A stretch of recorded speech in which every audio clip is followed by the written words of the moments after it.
બળશાળી છે, કારણ કે દુષ્ટ કંસ થી તમે દેવકીને અને વસુદેવની તો રક્ષા કરી, પણ દેવકીના 6 પુત્રોને પણ કંસે મારી નાખ્યા હતા, એ પણ તમે પાછા આપ્યા, એને પણ તમે બચાવ્યા. જ્યારે મારી બાબતની અંદર તમે જ્યારે મારા 5 સંતાનોને જરૂર પડીને ત્યારે એની સાથે એની મદદ કરવા માટે ઉભા રહ્યા. અને સતત જ્યારે મને દુઃખ મળ્યું ત્યારે તમારું ચિંતન થયું, તમારા દર્શન મને થયા, મારા કષ્ટમાંથી મને મુક્તિ મળી. આગળ કુંતાજી સ્તુતિ કરતા કહે છે કે ભગવાન મારા જીવનને તમે વિપત્તિથી ભરી દો, કારણ કે ભગવાને પૂછ્યું કે તમને હું શું આપું. ભગવાને કુંતાજીને કીધું માંગો, શું જોઈએ છે.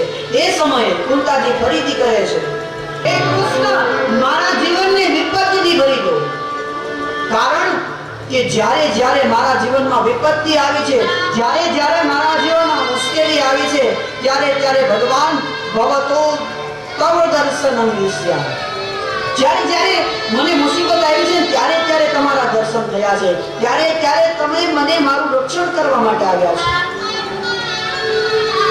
અને જો દુઃખથી તમારી પ્રાપ્તિ થતી હોય તો એ દુઃખ પણ મને મંજૂર છે, એ વિપત્તિ પણ મને મંજૂર છે, જે વિપત્તિ મને તમારા તરફ લઈ આવે. ભગવાન પાસે આપણે બધા માંગીએ છીએ, પણ શું માંગે? ભગવાન મને સુખ આપો, સંપત્તિ આપો, મારી આશાઓને, મારી તૃષ્ણાને પૂર્ણ કરો. પણ કુંતાજીએ સુખ, શાંતિ, સમૃદ્ધિ નથી માંગી, એટલું જ કીધું કે હજી મારા જીવનની અંદર દુઃખ આપો, કારણ કે જ્યારે મને દુઃખ પડ્યું, જ્યારે મારા સંતાનોને દુઃખ પડ્યું, ત્યારે પરમાત્મા તમારા દર્શન થયા. અને નકવર તમારા દર્શન થયા. તમારા દર્શનથી શું થશે?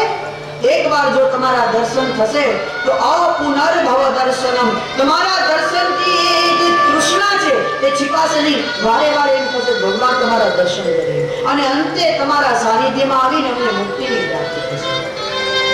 એટલા માટે કુંતાજીએ સ્તુતિ કરીને દુઃખ માંગ્યું છે.